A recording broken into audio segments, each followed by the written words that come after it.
ఇప్పుడు చాలామంది మీడియా మిత్రులు, అలాగే యూట్యూబ్ ఛానెల్స్ రన్ చేసే కొంతమంది మిత్రులు, జగన్మోహన్ రెడ్డి గారి మీద ఒక రూమర్ అయితే స్ప్రెడ్ చేస్తా ఉన్నారు.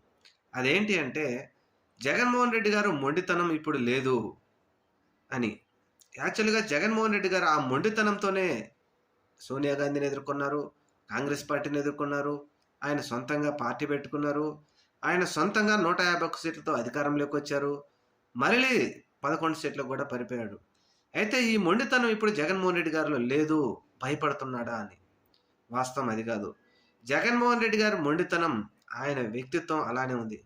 అయితే ఇక్కడ జరుగుతున్న విషయం ఏమిటంటే, నెల్లూరు గురించి మాట్లాడుతున్నారు పోస్ట్‌పోన్ చేసుకున్నారని. జగన్మోహన్ రెడ్డి గారు ఎక్కడికెళ్ళినా వేలాది మంది జనమొస్తా ఉన్నారు. ప్రభుత్వం సెక్యూరిటీ ఇవ్వటం లేదు. మొన్న సత్తెనపల్లి, అలాగే రెంటపల్లి గ్రామానికెళ్ళినప్పుడు మనం చూసాం. వేలాది మంది జనమొస్తున్నారు. జెడ్ ప్లస్ కేటగిరీ వచ్చినప్పటికీ పోలీసులు మాత్రం అక్కడ కనిపించట్లేదు. ఏం జరిగినా ఇక్కడ ఉన్నటువంటి ప్రభుత్వం గాని, తెలుగుదేశం పార్టీ గాని, కూటమి ప్రభుత్వం జగన్మోహన్ రెడ్డి గారి మీద దుమ్మెత్తిపోయడానికి రెడీగా ఉన్నారు.